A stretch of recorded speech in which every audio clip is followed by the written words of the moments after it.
नमस्कार मित्रों, आज के इस वीडियो में एक बार फिर से आप सभी का बहुत बहुत हार्दिक स्वागत है। हम आशा करते हैं कि आप सभी स्वस्थ होंगे, मस्त होंगे और पूरी तरह से अपनी तैयारी में व्यस्त होंगे। तो मित्रों, आज के इस वीडियो में हम हिंदी साहित्य के अंतर्गत भक्तिकाल और भक्तिकाल से संबंधित कुछ महत्वपूर्ण और संभावित प्रश्नों को व्याख्यात्मक तरीके से हल करेंगे और इसके साथ ही नेट ट्रिक की सहायता से याद करने का भी प्रयास करेंगे। तो हम आशा करते हैं कि वीडियो आप सबके लिए बहुत ही महत्वपूर्ण होने वाला है, इसलिए इस वीडियो को आप लोग अंत तक जरूर देखें। चैनल पर नए हैं तो चैनल को सब्सक्राइब कर लें और उसके साथ ही अगर आपको थोड़ा सा भी उचित लगे तो इस वीडियो को अपने जो परिचित लोग हैं उनके पास भी शेयर करें। और इसके पूर्व के वीडियो में हम लोगों ने कुल 150 प्रश्नों को देखा था, तो आज के इस वीडियो में उसके आगे के प्रश्नों को हम लोग जानेंगे। तो जैसा कि स्क्रीन पर आप देख पा रहे हैं, प्रश्न संख्या 151 है कि निम्नलिखित में कौन सी प्रवृत्ति संत काव्य की नहीं है। एक प्रवृत्ति है जो कि संत काव्य की नहीं है। वर्णाश्रम व्यवस्था का समर्थन, जन जीवन का चित्रण, सदाचार आदि गुणों का प्रतिष्ठान और क्रोध लोभ मोह हिंसा की निंदा।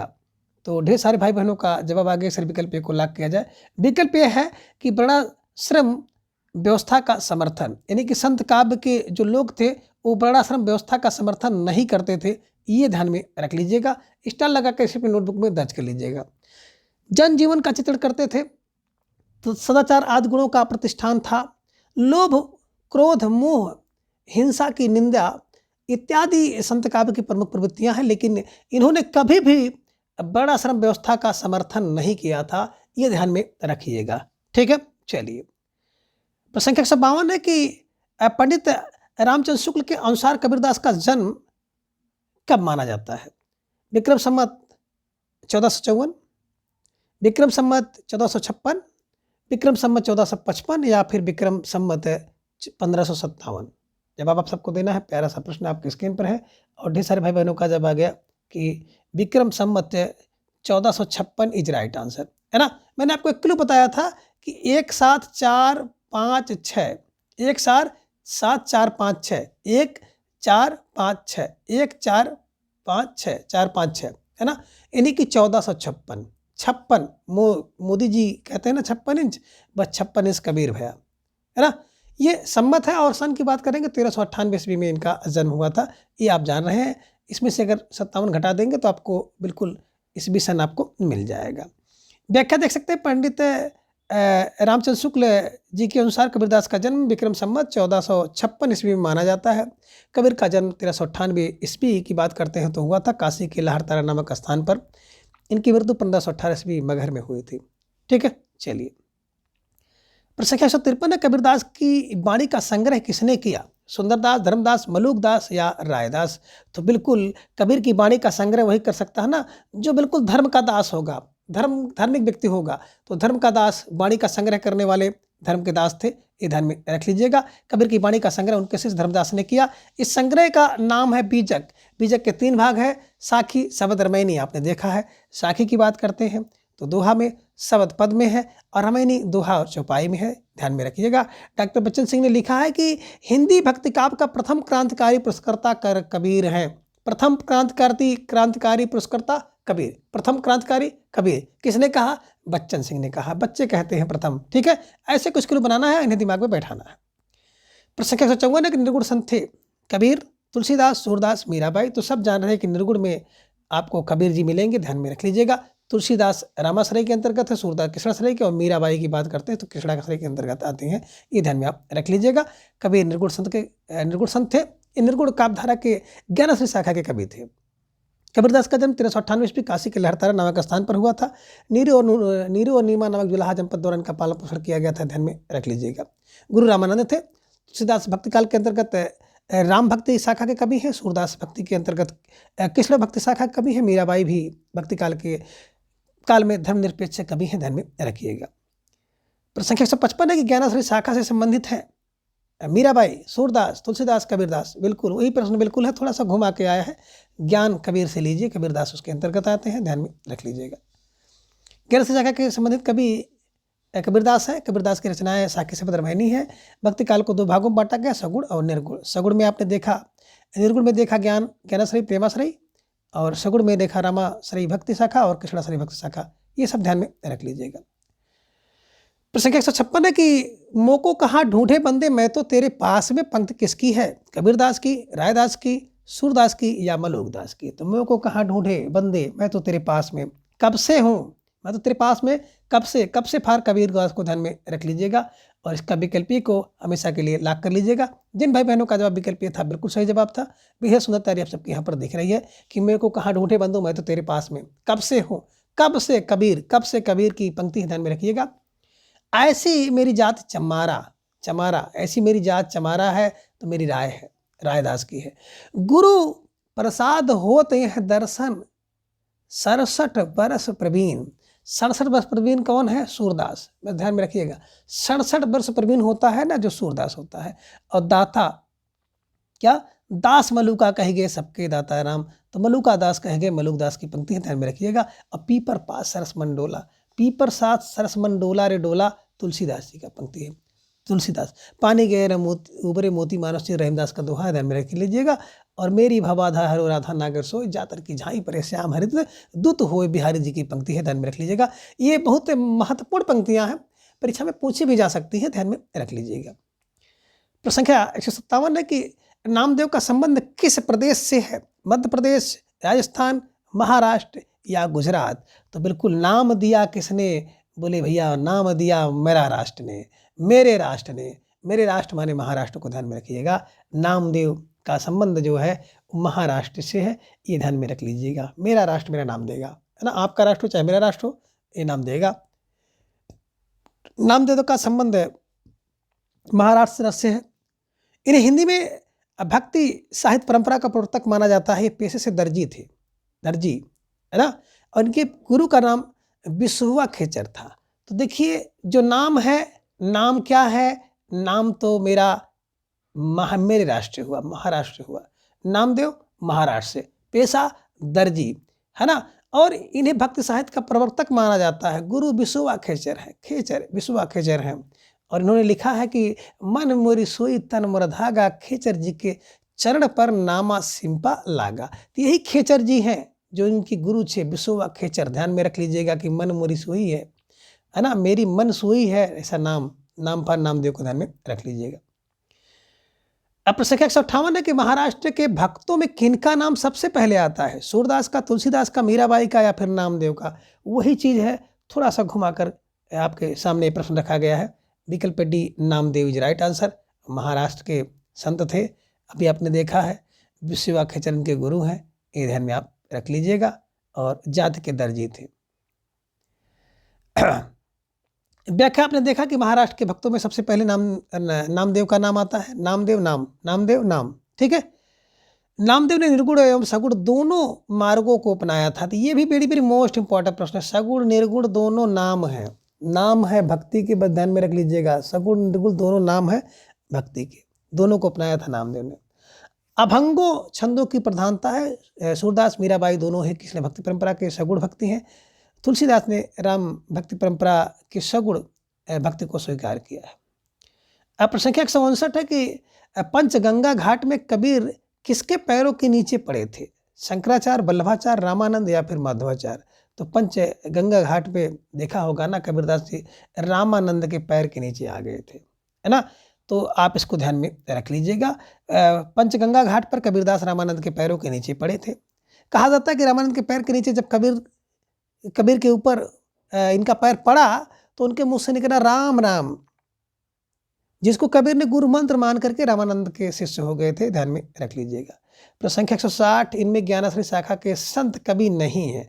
एक ज्ञानाश्रय शाखा के अंतर्गत नहीं आ रहे हैं। मलुकदास, धर्मदास, रायदास और परमानंद दास की बात करते हैं। बिल्कुल आपने देखा होगा अष्टछाप के कवियों के अंतर्गत इनका स्थान निर्धारित है, ये उसके अंतर्गत नहीं आते हैं, यही आप ध्यान में रख लीजिएगा। बात करें परमानंद दास संत कवि नहीं है, बल्कि कृष्ण भक्ति काव्यधारा के अष्टछापी कवि हैं, जबकि मलुकदास, धर्मदास, रायदास ज्ञानाश्रय संत के शाखा के संत कवि हैं, है ना।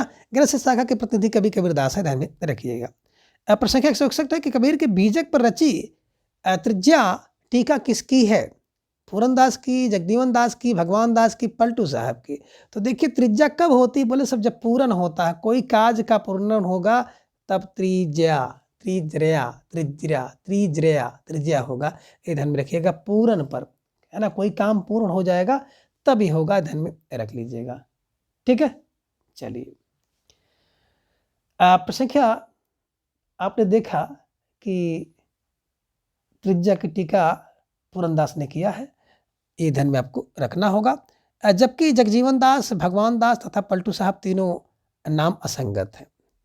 प्रश्न संख्या 165 है कि निम्नलिखित काव्य पंक्ति किस रचनाकार की है कि प्रभु जी तुम दीपक हम बाती, जाकी ज्योति बरे दिन राती, और प्रभु जी तुम चंदन हम पानी, है ना, जाकी अंग बास समानी।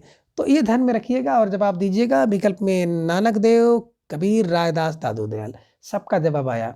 बिल्कुल एकदम लाजवाब जवाब है कि सर विकल्प सी को लॉक किया जाए, रायदास इज राइट आंसर। ऐसी मेरी राय है कि प्रभु जी तुम चंदन हम पानी है, और ऐसी मेरी राय है कि प्रभु जी तुम दीपक हो हम बाती हैं, जाकी ज्योत बरे दिन राती। तो ये राय फार रायदास को ध्यान में रखिएगा। बिल्कुल स्टार लगाकर इन्हें फटाफट अपने दिमाग में बैठाते हुए जाइएगा, है ना। अन्य संत कवियों की बात करते हैं, जो नर दुख में दुख नहीं माने, दुख न माने, न माने न माने, नाना नाना नारे, नानक देव की भक्ति है। मैं कहता कागज, कहता आँखन की देखी, आंखों की देखी कागज की लेखी, कबीर ही है, कबीर ही है। और अपना मस्तक काट के वीर हुआ कबीर, तो दया नहीं आई दयादू दयाल, दया नहीं आई दादू दयाल को, कि अपना मस्तक काट के वीर कबीर हो गया, लेकिन दया नहीं आई दादू दयाल को, दया नहीं आई दया दादू दयाल, दादू दयाल को ध्यान में रख लीजिएगा। ये पंक्ति वेरी वेरी मोस्ट इंपॉर्टेंट है, पूछी जा सकती है। प्रश्न संख्या 163 है, कबीर की भक्ति का अनिवार्य अंग क्या है? मुक्ति, ज्ञान, प्रेम, समाज सुधार। जवाब आपको देना है। प्रश्न संख्या 163 आपकी स्क्रीन पर है और ढेर सारे भाई बहनों का जवाब आ गया। कबीर की भक्ति का जो अनिवार्य अंग है ज्ञान है, ज्ञान है। कबीर ज्ञानाश्रय शाखा के अंतर है और ज्ञान उनका अनिवार्य अंग है, ये ध्यान में आपको रखना है। कबीर की भक्ति का अनिवार्य अंग ज्ञान है। संत कवियों में एक भक्त युक्त चिंतक और एक प्रखर व्यक्ति के रूप में कबीर का स्थान अन्यतम है। कबीर ने भक्ति को मुक्ति का एकमात्र साधन माना है। इनकी प्रमुख जो कृतियां हैं साक्य से बदरमैनी, बीजक की भाग है तीनों, ये ध्यान में रखिएगा। 164 प्रश्न है कि कबीर ने आलोचक, सुधारक, पथ प्रदर्शक व समन्वयकर्ता के रूप में किन विषयों का उल्लेख किया है? चेतावनी, कुसंग, माया, कनक कामनी, कपट का, मंदिर मस्जिद, राम रमैया, ब्रह्मजीव, माया स्त्री, और रूप, दाम्पत्य, प्रेम, ठगनी। किसका वर्णन किया है? प्रश्न संख्या 164 में देखेंगे तो बिल्कुल इन्होंने चेतावनी दी है कुसंग, माया, कनक, कामनी और कपट की। तो ये ध्यान में रखिएगा, जो सबसे बड़ा विकल्प है उसी विकल्प को आप बिल्कुल क्लिक कर लेंगे तो निश्चित रूप से आपका ये सही हो जाएगा। प्रश्न संख्या 165 कि किस समीक्षक ने कहा, शब्दों के जोड़ तोड़ में चमत्कार लाने के फेर में पड़ना कबीर की प्रवृत्ति के प्रतिकूल था? आचार्य नंदुलाल वाजपेयी, डॉक्टर नागेंद्र, आचार्य हजारी प्रसाद द्विवेदी, या फिर विकल्प डी आप देख पा रहे हैं डॉक्टर श्याम सुंदर दास का। तो प्रश्न संख्या 165 का जवाब बड़ी तेजी के साथ आ गया कि सर विकल्प डी को लॉक किया जाए। विकल्प डी डॉक्टर श्याम सुंदर दास इज राइट आंसर, है ना। देखिए, शब्दों को जोड़ तोड़कर चमत्कार लाएंगे तो बड़ा सुंदर रहेगा, है ना, और प्रवृत्ति के प्रतिकूल भी होगा। ध्यान में रख लीजिएगा कि प्रवृत्ति के प्रतिकूल सुंदर होता है और जोड़ तोड़ कर चमत्कार लाना सुंदर होता है। तो सुंदर फार डॉक्टर श्याम सुंदर दास जी की पंक्ति है, ध्यान में रख लीजिएगा। शब्दों को जोड़ तोड़ में चमत्कार लाएंगे सुंदर होगा, है ना, और प्रतिकूल प्रवृत्ति होगी तो सुंदर होगी। कबीरदास के विषय में डॉक्टर श्याम सुंदर दास जी ने कहा है। प्रश्न संख्या 166 है कि मन मेरा सुई तन मेरा धागा का पंक्ति किस संत कवि की है? कबीर की, नानक की, नामदेव की, दादू दयाल की। तभी आपने देखा था कि नाम मेरा है, मन मेरी सुई, तन मेरा धागा, ये नाम है, नाम फार नामदेव को ध्यान में रख लीजिएगा। स्टार लगाकर इन्हें अपने नोटबुक में दर्ज कर लीजिएगा, ठीक है। चलिए, इसकी विशेष व्याख्या करने की कोई ज़रूरत नहीं है, लेकिन इसके आगे की दो पंक्ति हैं, माधो में ऐसा अपराधी, माधो में ऐसा अपराधी हूँ कि कबीर की माधो में ऐसा अपराधी हूँ कि मेरी भगत होत न साधी कबीर। माधो में ऐसा अपराधी हूँ कबीर में ऐसा अपराधी हूँ। जो नर दुख में दुख न माने, वो तो भैया नाना है, नानक है। अपना मस्तक काट के वीर हुआ कबीर, तो दादू को दया नहीं आई, दादू दयाल की पंक्ति है, ठीक है। चलिए, प्रश्न 167 है कि गहना एक कनक ते गहना तामे भाव न दूजा, और कहन सुनने में दुई करे थापे, एक मिजाज एक पूजा। उपयुक्त का पंक्तियों के रचयिता कबीर, अमीर खुसरू, रायदास, गुरु नानक। तो प्रश्न संख्या 167 का जवाब आप सबका धीरे धीरे आ गया कि सर विकल्प ए को लॉक किया जाए। विकल्प ये गहना एक ना तो कबीर का है, गहना एक कनक ते गहना तामे भाव न दूजा, तो गहना एक कनक का कबीर का है। कबीर की पंक्ति है, ध्यान में रखिएगा। स्टार लगाकर इसे फटाफट अपने नोटबुक में दर्ज कर लीजिएगा। प्रश्न संख्या 168 है कि रामचंद्र शुक्ल के अनुसार आदि गुरु ग्रंथ साहब में रायदास से कितने पद संग्रहित है? रायदास से कितना पद है गुरु ग्रंथ साहब में? 35, 30, 45 या फिर 40? जवाब आया सर 40।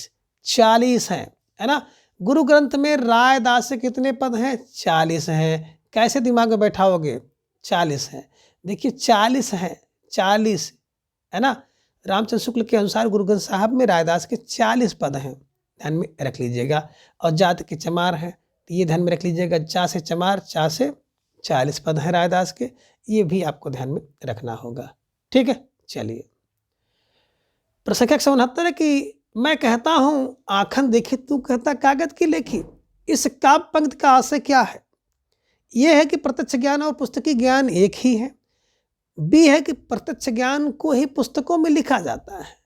सी है कि प्रत्यक्ष ज्ञान पुस्तकी ज्ञान से हीन है। डी है स्वानुभव शास्त्रीय ज्ञान से बड़ा है। तो अब आपको जवाब देना है 169 का। ढेर सारे भाई बहनों का जवाब आ गया कि सर विकल्प डी को लाख किया जाए। स्व अनुभव शास्त्रीय ज्ञान से बड़ा होता है, ये ध्यान में रखिएगा। कबीरदास जी का ऐसा मानना है कि मैं कहता हूँ आखन देखिए, तो कहता है कागज की लेखी। इस काव्य पंक्ति का आशय है कि स्वानुभव शास्त्रीय ज्ञान से बड़ा होता है। कबीरदास जी की पंक्ति है। प्रश्न संख्या 170 है कि तात्विक दृश्य ना तो हम इन्हें यानी कबीर को पूरे आद्वैतवादी कह सकते हैं, ना ही एकेश्वरवादी। कबीर से संबंधित यह विचार किसका है? हजारी प्रसाद द्विवेदी का, रामचंद्र शुक्ल का, राहुल शंकरतायन का, माता प्रसाद पांडे का, माता प्रसाद गुप्त का? जवाब आपको देना प्रश्न संख्या 170 का। तो भैया तात्विक दृश्य ना तो हम इन्हें क्या कह सकते हैं? अद्वैतवादी, ना तो एकेश्वरवादी। बस क्या है भैया, राम है जाने। राम राम राम राम राम राम फर रामचंद्र शुक्ल ने कहा है कि तात्विक दृश्य कबीर ना तो पूरे अद्वैतवादी है, ना तो एकेश्वरवादी हैं। बस राम है, राम मालिक है, राम है जाने। रामचंद्र शुक्ल की पंक्ति है, कथन है। ऐसे कुछ क्लू बना करके आपको दिमाग में बैठाना है। कबीर से संबंधित रामचंद्र शुक्ल का कथन है कि तात्विक दृश्य ना तो हम इन्हें कबीर यानी पूरे अद्वैतवादी कह सकते हैं, ना एकेश्वरवादी कहते हैं। हजारी प्रसाद द्विवेदी ने कबीर को बाणी का डिक्टेटर कहा है। 1000 बाण जो सुना देगा वो बाणी का डिक्टेटर तानाशाह है। ठीक है, चलिए। प्रश्न संख्या 171 है कि निम्नलिखित कवियों को उनके जन्म स्थान के साथ सुमेलित कीजिए। कवि और उनके जन्म स्थान को लेकर भी पूर्व में प्रश्न पूछे जा चुके हैं, इसलिए ऐसे प्रश्नों को भी आपको बिल्कुल सावधानी पूर्वक अध्ययन करना है। सूची 1 और सूची 2 आप देख रहे हैं। नानक, नानक ताल में वंडी। नानक का जन्म हुआ ताल वंडी में, ताल में वंडी, ध्यान में रख लीजिएगा। दादू दयाल, है ना। दा से दादू, दा से दयाल और दा से अहमदाबाद, ये भी ध्यान में आपको रखना होगा।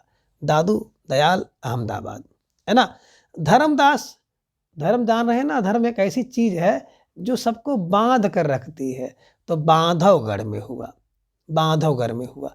और सुंदर व्यक्ति जो होता है ना, वो धौसा धौसा होता है, बिल्कुल धौसा धौसा होता है। सुंदर व्यक्ति धौसा धौसा होता है, ऐसा दिमाग में रखिएगा। सुंदरदास का जन्म जब होता है तो धौसा होता है।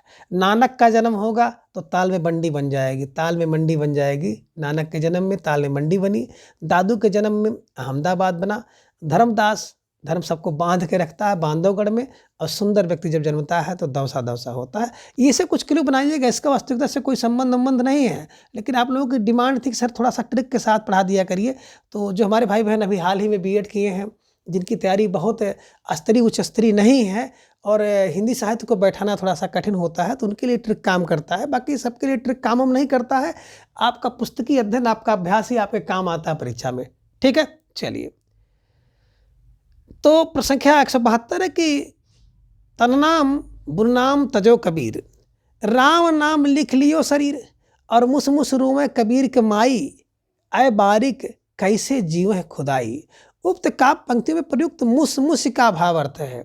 ये कह रहे हैं कि मन ही मन रोना, दूसरा है सिसक सिसक कर रोना, तीसरा दहाड़ मार कर रोना, चौथा है किसी का गुण कथन करते हुए रोना।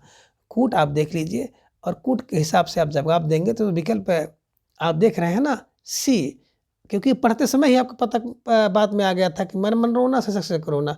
1 और 2 इज राइट आंसर, है ना। मुस मुस रोने का अर्थ होता है कि मन ही मन रोना और सिसक सिसक कर रोना।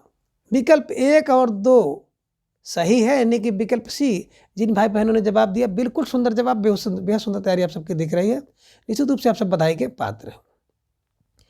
प्रश्न संख्या 173 आपकी स्क्रीन पर आ गया प्रश्न कि माई न होती बाप न होते कर्म न होते काया, हम नहीं होते तुम नहीं होते कौन कहाँ से आया, चांद चंद न होता सुर न होता पानी पौन मिलाया, शास्त्र न होता वेद न होता कर्म कहाँ से आया। उपयुक्त काव्य पंक्तियां किस कवि की हैं? कबीरदास की, नानक देव की, नामदेव की, रायदास की या मलुक दास की? तो सबने जाना कि माई बाप अगर नहीं होते ना तो नाम भी नहीं होता, तब नाम ही नहीं होता। नाम कौन देता भाई? नाम कौन दे? जब माई बाप ना होते तो बस नाम कौन दे? तो बिल्कुल नामदेव को ध्यान में रखिएगा और विकल्प बी को आप लोग फटाफट ला करके आगे बढ़ लीजिएगा, ये ध्यान में रखिएगा। और इनके बारे में आप जान रहे हैं ना कि सगुण और निर्गुण दोनों भक्त को इन्होंने अपनाया था, है ना, ये ध्यान में आपको रखना है। एक पंक्ति देख लीजिए कबीर की, माधव में ऐसा अपराधी तेरी भगत न साधी। तो माधव मैं ऐसा अपराधी हूँ जैसे कबीर हैं, मैं ऐसा अपराधी जैसे कबीर, कबीर की पंक्ति है। राय है कि हम जब हम होते हैं तब तुम नहीं होता, अब तू है तो मैं नहीं है, ऐसी मेरी राय है कि जब हम हुआ तब तू नहीं हो, जब तू हो तो हम नहीं हो, राय है। अब मलूक तो कहते हैं कि नाम हमारा खाक है? जिसका लुका नहीं है तो उसका नाम क्या होगा? नाम तो खाक है उसका, ये ध्यान में रख लीजिएगा। हम खाकी के बंदे हैं, ये ध्यान में रखना होगा, ठीक है। चलिए अब प्रश्न संख्या 174 है कि संत साधना का साहित्यिक रूप प्रारंभ हुआ काशी से, प्रयाग से, पंढरपुर से या फिर उज्जैन से? तो बिल्कुल संत साधना का जो प्रारंभ हुआ था विकल्प सी पंढरपुर इज राइट आंसर, ये ध्यान में आपको रखना होगा। प्रश्न संख्या 175 है कबीर के गुरु का नाम क्या था? रामानंद सागर, रायदास, रविदास, रामानंद। बिल्कुल कबीर के गुरु का नाम था रामानंद, राम के आनंद, है ना। कबीर को बिल्कुल राम में आनंद आता था, इसलिए उन्होंने अपना गुरु माना।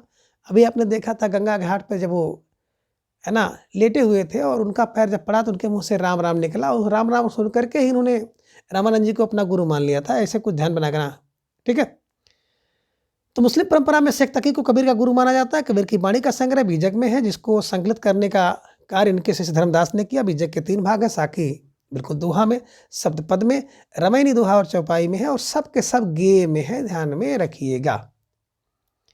अब प्रश्न 176 एक सदुक्कड़ी भाषा से आशय है जिसमें कटुक्तियों का प्रयोग हो, जिसमें अक्खड़पन की झलक हो, जिसमें अनेक प्रांतीय भाषाओं बोलियों के शब्दों का मिश्रण हो, जिसमें साधु संतों की गुप्त बातों के संकेतांक हो। अब जवाब आपको देना है प्रश्न संख्या 176 का, और ढेर सारे भाई बहनों का जवाब आ गया। अक्सर विकल्प सी को लाभ किया जाओ। सदुक्कड़ी का मतलब है कि मिली हुई भाषा, जिसमें अनेक प्रांतीय भाषाओं बोलियों के शब्दों का मिश्रण हो। मिश्रण माने सदुक्कड़ी, मिली जुली भाषा है, ध्यान में रख लीजिएगा। और सदुक्कड़ी भाषा से आशा है कि इसमें अनेक प्रांतों की भाषाओं की बोलियों का मिश्रण हो। रामचंद्र शुक्ल जी ने इनकी भाषा को सदुक्कड़ी भाषा कहा है। देखिए साधु की भाषा राम राम होती है, ध्यान में रखिएगा। सुंदर भाषा होती है, अगर पंचमेल खिचड़ी भाषा हो जाए तो बड़ी सुंदर होती है, सुंदरदास की। 1000 बात बोलेगा तो डिक्टेटर हो जाएगा। और संत भाषा होती है तो भैया बच्चों की भाषा संत होती है। बच्चन सिंह ने इनकी भाषा को संत भाषा कहा है, ये ध्यान में आप रख लीजिएगा। प्रश्न संख्या 177 है कि आसड़ियाँ झाई पड़ी पंथ निहार निहार, जी भड़िया छाला पड़ा राम पुकार पुकार। पंथ का संबंध निम्न में से किससे है? वैष्णव से, सूफी से, बौद्ध से, ईसाई से? तो देखिए सबसे परिचित तो ये ध्यान में रख लीजिएगा, इसमें से किसी से संबंधित नहीं है, क्योंकि ये निर्गुण काव्यधारा के जो कवि हैं कबीरदास जी की पंक्ति है, ध्यान में रख लीजिएगा। कि इस प्रश्न को देखें कबीरदास द्वारा रची है, इसमें ईश्वर ब्रह्म की प्राप्ति की तीव्र उत्कंठा व्यक्त किया गया है। और कबीर राम निर्गुण ब्रह्म के प्रतीक है, वे दशरथ सुत वैष्णव के आराध्य नहीं है। तो यह निर्गुण संत मत को व्यक्त करते हैं। इसका संबंध वैष्णव, सूफी, बौद्ध, ईसाई किसी भी मत से नहीं है, ठीक है। चलिए प्रश्न संख्या 178 है कि मलुक दास रायदास किसके गुरु थे? रायदास किसके गुरु थे? मलुक दास के, हरिदास के, लालदास के या मीराबाई के? सब एकदम बिल्कुल जान रहे हैं कि मीराबाई गुरु थे, ये ध्यान में रख लीजिएगा। और रायदास का आपने देखा है कि 40 जो पद है गुरु ग्रंथ साहब में संकलित है आचार्य रामचंद्र शुक्ल जी के अनुसार। इनका जन्म 1388 ईस्वी में काशी में हुआ था। गुरु का नाम रामानंद था, जात के चमार थे, और चमार थे तो 40 पद इनका साहब में था। चा ये ध्यान में रख लीजिएगा। और मित्रों किसी भी ट्रिक का उद्देश्य किसी की भावना को ठेस पहुंचाना नहीं है। किस तरह से आपको उसी में से क्लू मिल जाए, आसानी से आपके दिमाग में बैठ जाए, बस यही आपको दिमाग में बैठाना है। और इनकी पंक्ति है कि प्रभु जी तुम चंदन हम पानी, जाकी अंग अंग वास समानी, और प्रभु जी तुम दीपक हम बाती। तो तुम दीपक हो हम बाती हैं तुम चंदन हो हम पानी, ऐसी हमारी राय है। ये ध्यान में रखिएगा, राय फार रायदास जी का पंक्ति है, परीक्षा में पूछी जा सकती है। गुरु की बात करते हैं तो गुरु से संबंधित भी एक प्रश्न पूछा था कवि और उनके गुरु। मलूक दास, देखिए जिसका मलूक लुक सही नहीं है तो पुरुषों में उत्तम है, उसे गुरु। हरि के दास की प्रागदासन के गुरु थे, लाल दास के गदन चिश्ती थे, मीराबाई है ना के गुरु रायदास थे। तो ये ध्यान में रखिएगा, जिसका मलूक है, मलूक के गुरु पुरुषोत्तम है, हरदास के गुरु प्रागदास है, और लाल दास के गदन चिश्ती हैं, और मीराबाई के रायदास है। अंग बधू की रचना की है, किसने की है? गरीबदास ने, मिस्किन दास ने, मलुक दास ने, दादू दयाल ने। तो बिल्कुल अंग बधू का बधू कौन लाते हैं? दादा लोग लाते हैं, दादू लाते हैं। जब दादू की कृपा होगी ना तबे बधू मिलेगी, ध्यान में रख लीजिएगा। तो अंग बधू दादू दयाल की रचना है। और बात करें हम ना तो इसका संपादन जो है रज्जब ने किया है। रब जब चाहेंगे तब अंग बधू का संपादन कब होगा? रब जब चाहेंगे। तो रज्जब की ध्यान में रखिएगा, रज्जब ने अंगबधू का जो है संपादन किया है, ध्यान में आपको रखना होगा। अंगबधू दादू दयाल की रचना है। दादू दयाल को ब्रह्म संप्रदाय या परब्रह्म के नाम से जाना जाता है। दादू दयाल के उत्तराधिकारी इनके पुत्र थे जिनका नाम था गरीबदास तथा मिस्किन दास थे। दादू रचित अंतगण ग्रंथ हैं हडे बाणी, काया बोली, अंगबधू। आपने देखा ही, हर अंग काया बोली, मैंने आपको बताया ठट्टर में, हर अंग काया बोली, हर से हरडे वाली, अंग से अंगबधू, और काया बोली इनकी ध्यान में रख लीजिएगा। दाऊद दयाल की बाणियों का सर्वप्रथम संपादन इनके दोषित संत थे संतदास जगन्नाथ दास ने हरडे बाणी शीर्षक से किया था। पुनः बाद में रज्जब ने अंगबधू शीर्षक से इसका संपादन किया। ये भी आप ध्यान में रख लीजिएगा, है ना। पहले दो शिष्य थे संतदास और जगन्नाथ दास, हरडे बाणी शीर्षक से किया था, बाद में उन्होंने किया। अब प्रसंख्या 180 का 80 है कि निर्गुणिया संतों की काव्य सृजना सर्वाधिक आधारित दिखती है। आदि काल लोक कथाओं पर, नाथों की रचनाओं पर, दक्षिण भारत के वीर शैवों की भांति भावना पर, सूफी की यौगिक साधना पर। अब आपको जवाब देना है प्रसंख्या 180 का कि कौन सा विकल्प सही है। ढेर सारे भाई बहनों का जवाब आया सर विकल्प बी को लाग किया जाए, नाथों की रचनाओं पर, है ना। जो निर्गुणिया संप्रदाय की बात हम लोग करते हैं, काव्य सर्जना सबसे ज़्यादा नाथों की रचनाओं पर है, ध्यान में रख लीजिएगा, है ना। यहाँ पर देख सकते हैं व्याख्या के रूप में कि निर्गुणिया संतों की काव्य सर्जना सर्वाधिक नाथों की रचनाओं पर आधारित है। गोरखनाथ को नाथ संप्रदाय का आरंभकर्ता माना जाता है। गोरखनाथ के गुरु का नाम मच्छंदर नाथ था। अब प्रसंख्या 181 है कि सिकंदर लोदी ने किसके कहने पर कबीरदास को जंजीर से बांधकर गंगा में डुबोया था? गुलाम हसनैन, मोहम्मद शाह के, शेख तकी के, शेख फिदा हुसैन के।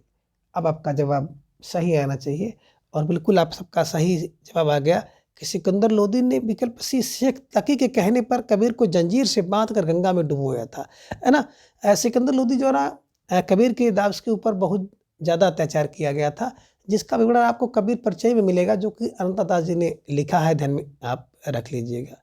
और मुस्लिम परंपरा के अनुसार शेख तकी को कबीर का गुरु माना जाता है ना। उन्हीं के कहने पर सिकंदर लोदी ने जंजीर से बांधकर गंगा में डुबोया था। अब प्रसंख्या 182 है कि भाषा बहुत परिष्कृत और परिमार्जित ना होने पर भी कबीर की उक्तियाँ कहीं कहीं विलक्षण प्रभाव और चमत्कार है। भाषा प्रतिभा उनमें प्रखर थी, इसमें संदेह नहीं। पंक्तियों के लेखक डॉक्टर नागेंद्र, आचार्य हजारी प्रसाद द्विवेदी, डॉक्टर राममूर्ति त्रिपाठी, आचार्य रामचंद्र शुक्ल। तो जवाब देना है प्रसंख्या 182 का। और धीरे धीरे ढेर सारे भाई बहनों का जवाब आ गया सर ये पंक्ति जो है ना आचार्य रामचंद्र शुक्ल की है, विकल्प डी इजराय जाता। बहुत परिष्कृत और परिमार्जित ना होने पर भी कबीर की उक्ति कहीं कहीं विलक्षण होता है। तो बहुत परिमार्जित ना हो, परिष्कृत ना हो, लेकिन विलक्षण हो तो रामचंद्र शुक्ल की कृपा है, रामचंद्र की कृपा है, ध्यान में रख लीजिएगा कि कृपा बन जाए, विलक्षण हो जाए तो रामचंद्र की कृपा है। ऐसा कुछ क्लू बना लेना है और इन्हें दिमाग में रख लेना है। उपयुक्त पंक्ति के लेखक आचार्य रामचंद्र शुक्ल हैं। यह कथन शुक्ल जी ने अपने ग्रंथ हिंदी साहित्य के इतिहास में 11 शाखा की निर्गुण भक्ति कवि कबीरदास जी के बारे में कही है और उन्होंने कबीर की भाषा को सदुक्कड़ी भाषा कहा। शुक्ल जी ने अपने ग्रंथ हिंदी साहित्य के इतिहास में कबीर को वह महत्वपूर्ण स्थान नहीं दिया जो सूर, तुलसी और जायसी को दिया है। अब प्रसंख्या 183 है, तुम जिन जानो गीत है यह निज ब्रह्म विचार किसने कहा? कबीर, रायदास, सूरदास या फिर तुलसीदास का है। जवाब आप सबको देना है और ढेर सारे भाई बहनों का जवाब आ गया, जिसे तुम जान रहे हो ना कि ब्रह्म की गीत है, यह निज ब्रह्म विचार कबीर, कबीरदास जी द्वारा लिखा गया है, इधर में रखिएगा। ठीक है, चलिए। अब प्रश्न 184 है कि निम्नलिखित विकल्पों में से जो संत काव्य की विशेषता नहीं है उसे छांटिए। ये है बाह्य आडंबर का खंडन, गुरु का महत्व प्रतिपादन, सगुण ईश्वर की उपासना, जात पात का विरोध। तो सब जान रहे हैं कि निर्गुण नाम से ही पता है, जब निर्गुण होगा तो ईश्वर की, सगुण ईश्वर की उपासना ही नहीं करेगा। इधर में रखिएगा, विकल्प सी इज राइट आंसर, इसे ध्यान में रख लीजिएगा। देखिए, सगुण ईश्वर की उपासना करेंगे, ये विशेषता नहीं होगी, क्योंकि जब निर्गुण है सगुण का, है ना, तो निर्गुण निराकार की ब्रह्म की उपासना करते थे, जबकि बाह्य आडंबर का खंडन, गुरु की महत्व का प्रतिपादन, जात पात का विरोध आज संत काव्य की विशेषता है। प्रश्न 185 है कि कबीर किस शासक के समकालीन थे? हुमायूं, अकबर, सिकंदर लोदी, बहादुर शाह जबे। अभी आपने देखा है कि सिकंदर लोदी ने कबीर के ऊपर अत्याचार किया था, गंगा में डुबोया था शेख के कहने पर, तो सिकंदर लोदी के समकालीन थे। कबीर सिकंदर लोदी के समकालीन थे। सिकंदर लोदी के समकालीन कौन? कबीर। ठीक है, चलिए। प्रश्न 186 है कि निम्नलिखित में से कौन रामानंद की शिष्य परंपरा से नहीं है? कबीर, नरहरदास, मलुकदास, रायदास। तो सब जान रहे हैं कि मलुकदास जो है बिल्कुल रामानंद के शिष्य नहीं थे, बल्कि मलुक किसका होता है? जो पुरुषोत्तम में, पुरुषों में उत्तम होता है, उसी का मलुक होता है। ये पुरुषोत्तम दास के शिष्य थे, ध्यान में रख लीजिएगा, है ना। बाकी आपने देखा कि आचार्य रामचंद्र शुक्ल के अनुसार रामानंद के 12 शिष्य थे जो निम्नलिखित हैं: अनंतानंद, सुखानंद, सुरसुरानंद, नरहयानंद, भावानंद, पीपा, कबीरदास, सेना, धन्ना, रायदास, पद्मावती और सुरसरी। ध्यान में रखिएगा। प्रश्न 187 है कि कबीरदास की मृत्यु कहाँ हुई? काशी, मगहर, बनारस, इलाहाबाद। तो सब लोग जान रहे हैं कि जब कालिदास की मृत्यु हुई तो मगहर चले गए थे। मगहर को ध्यान में रख लीजिएगा। लोगों का मानना था कि मगहर में मरने से नरक मिलता है, उस मिथक को तोड़ने के लिए मगहर मरने के समय मगहर चले गए थे। कबीरदास की मृत्यु 1518 ईस्वी में मगहर में हुई। कबीरदास जी भक्त काल के निर्गुण काव्यधारा के ज्ञानश्री शाखा के संत कवि थे। कबीरदास का जन्म 1398 ईस्वी काशी में हुआ था। प्रश्न 188 है कि संत काव्य नाम किसने दिया? रामचंद्र शुक्ल ने, राव शंकरताय ने, राम कुमार वर्मा ने, या फिर हजारी प्रसाद द्विवेदी ने? सब जान रहे हैं राम कुमार वर्मा ने संत काव्य दिया है, ध्यान में रख लीजिएगा, है ना। तो निर्गुण धारा के ज्ञानश्री शाखा के विद्वानों द्वारा कुछ नामकरण किया है संत काव्य राम पर। तो संत पर राम और गणपति, है ना। तो परशुराम और गणपति गुप्त जी ने भी संत काव्य कहा है। ज्ञानश्री शाखा ज्ञान राम से लीजिए, और निर्गुण तो हजार है, हजारी प्रसाद द्विवेदी ने निर्गुण कहा है। ये किलो बना लीजिएगा, यहाँ से एक प्रश्न आपके परीक्षा में देखने को मिल सकता है। ठीक है, चलिए। अब प्रश्न 189 है कि मत्स्य कागज छुइयो नहीं, कलम गेहूं नहीं हाथ, किसके विषय में कहा गया है? नानक, रायदास, कबीर, दादू दयाल। तो सब जान रहे हैं कि मत्स्य कागज छुइयो नहीं, ऐसी बातें कबीरदास ने स्वयं अपने विषय में कहा है। तो कबीरदास इज राइट आंसर, विकल्प सी को आप लोग ध्यान में रख लीजिएगा। प्रभु तुम चंदन हम पानी, प्रभु तुम चंदन हो हम पानी हो, ऐसी हमारी राय है। राय पर रायदास का है। जिन दुख में दुख नहीं माने, नानक का है। अपना मस्तक काट के वीर हुआ कबीर, ये दादू को दया नहीं है, दादू दयाल की पंक्ति है, ध्यान में रखिएगा। प्रश्न 190 है कि अजगर करें चाकरी, पंछी करें न काम, 10 मलुका कह गए सबके दाता राम। तो बिल्कुल तुलसीदास, सूरदास, रायदास या मलुकदास, सब लोग जान रहे हैं मलुकदास की पंक्ति है, ध्यान में रख लीजिएगा। दूसरा आप देख रहे हैं कि हम नहीं, जब हम होते तब तुम नहीं, अब तुम हो मैं नाही, और अतल अगम जैसे लहर मई उदज केवल जलमाही। तो ये ऐसी मेरी राय है कि जब मैं हूँ तो तब तुम नहीं, जब तुम हो तो हम नहीं। राय फर रायदास की पंक्ति है।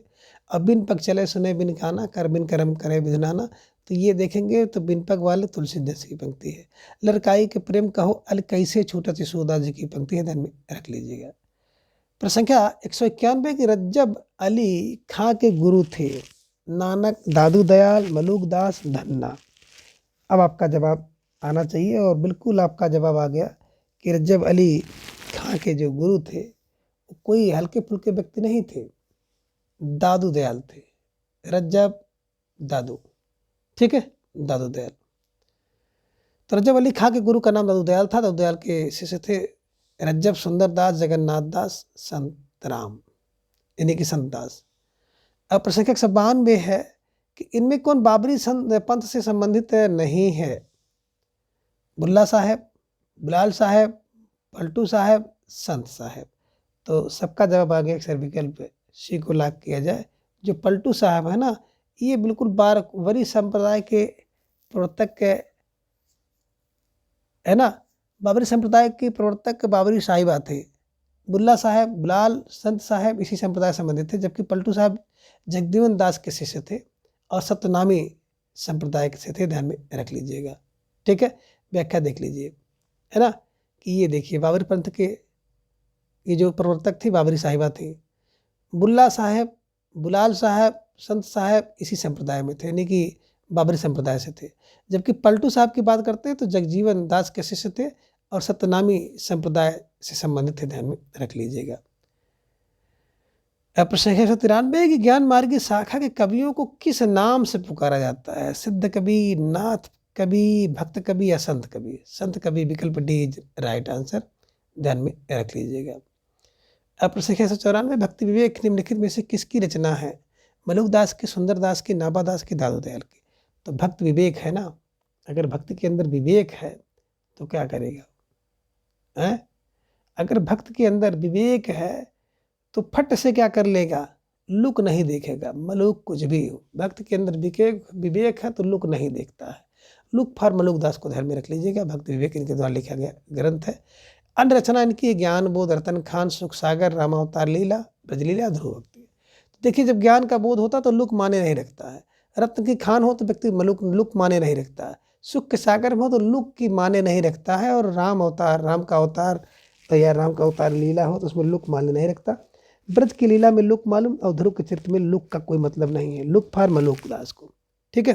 चलिए, प्रश्न 195 कबीर की वाणी का संग्रह बीजक कहलाता है। इसके कितने भाग हैं? 2, 3, 4, 5। तो बिल्कुल 3 साके से बदरवानी आपने देखा था। विकल्प बी को लॉक कर लीजिएगा, ठीक है। निर्गुण संत कवि कबीरदास की रचना को उनके शिष्यों ने बीजक नाम से संकलित किया था। इसके 3 भाग हैं, साकी शब्द रामायणी। संत साहित्य प्रयुक्त बंक नालिका पर्याय निम्नांकित में से कौन नहीं है? त्रिकुटी, वक्रनाली, रजदंत, राजदंत, शंखनी। तो वक्रनाली, विकल्प बी इज राइट आंसर। प्रश्न 97 के जन्म काल के अनुसार निम्नलिखित कवियों का सही क्रम होगा। ये देखिए, विकल्प आपके सामने दिख रहा है और इसको हम पढ़ेंगे नहीं, अब आपको जवाब देना है। सीधा जवाब आप सबका आ गया कि सर विकल्प सी को लॉक किया जाए, है ना। कबीरदास, गुरु नानक, दादू दयाल, मलुकदास। विकल्प सी इज राइट आंसर। जिन भाई बहनों ने जवाब दिया, बिल्कुल, क्योंकि कबीरदास की बात हम लोग करते थे। कबीरदास का जन्म 1398 ईस्वी में हुआ, लाहौर बनारस में। गुरु नानक का जन्म जो है 1469 ईस्वी में तालवंडी में हुआ था। दाऊद दयाल का अहमदाबाद में हुआ था 1544 में। और मलुकदास की बात करते हैं, कड़ा इलाहाबाद में इनका जन्म हुआ था 1574 ईस्वी में, ठीक है। चलिए, प्रश्न 198 की सबंगी रचना किसकी है? दाऊद दयाल, पीपा, रायदास, रज्जब। तो बिल्कुल सबंगी का आपको जवाब देना है। प्रश्न संख्या 198 किसकी रचना है? तो ढेर सारे भाई बहनों का जवाब है सबंगी। रब जब चाहेंगे तो सबंगी होगा। रब जब चाहे रज्जब की रचना है सबंगी, ठीक है। चलिए, प्रश्न संख्या 199 निम्नलिखित रचनाओं को उनके कवियों के साथ सम्मिलित कीजिए। सूची 1 में आप देखेंगे रचना, सूची 2 में कवि है, इसके हिसाब से आपको मिलाना है। बीजक को सब लोग जान रहे हैं, बीजक के 3 भाग होते हैं। कबीरदास की रचना है ना, 1 या 2, ध्यान में देख लीजिएगा। अखरावट जायसी का है। भक्त कमाल नभ में है, नाभादास का। और श्याम की सगाई नंद करती है, नंददास का, ध्यान में रख लीजिएगा। और एक रचना और आप यहाँ पर देख रहे हैं, प्रश्न संख्या 199 में प्यारा सा प्रश्न है ना, कि हित हरबंश की हित 84 रचना है, ध्यान में रख लीजिएगा। फिलहाल विकल्प सी जिन भाई बहनों का जवाब है बिल्कुल सही जवाब। अब प्रश्न संख्या 200 है, मुसलमानी अनुयायी कबीरदास को किन का शिष्य मानते हैं? शेख तकी, रज्जब, मुन्नी चिश्ती या नूर मोहम्मद? तो सब जान रहे हैं कि शेख तकी को मुस्लिम अनुयायी जो है ना कबीरदास का गुरु शेख तकी को मानते हैं। यही वो शेख तकी हैं जिनके कहने पर सिकंदर लोदी ने कबीरदास को बिल्कुल गंगा के तट पर, है ना, हाथियों से आप कह सकते हैं ना कि इनको जो है इनके ऊपर बहुत अत्याचार किया था, ध्यान में रख लीजिएगा, ठीक है।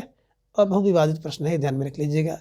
तो मुसलमान अनुयायी कबीर को सिख तकी का शिष्य मानते हैं, पर विवादित यह है कि रामानंद के शिष्य परंपरा में अग्रणी थे। जैसे भी आपके दिमाग में बैठाने का प्रयास करिएगा। तो मित्रों, आज के इस वीडियो में बस इतना। अगले वीडियो हम इसके लिए भाग को जानेंगे। तब तक के लिए आप सभी अपना बेहद ख्याल रखें, अपना अधिक से अधिक समय अपने अध्ययन पर लगाएं, अपना प्रिय वैष्णव विश्वास तरह से चैनल पर बनाए रखें। धन्यवाद, नमस्कार, बाय बाय।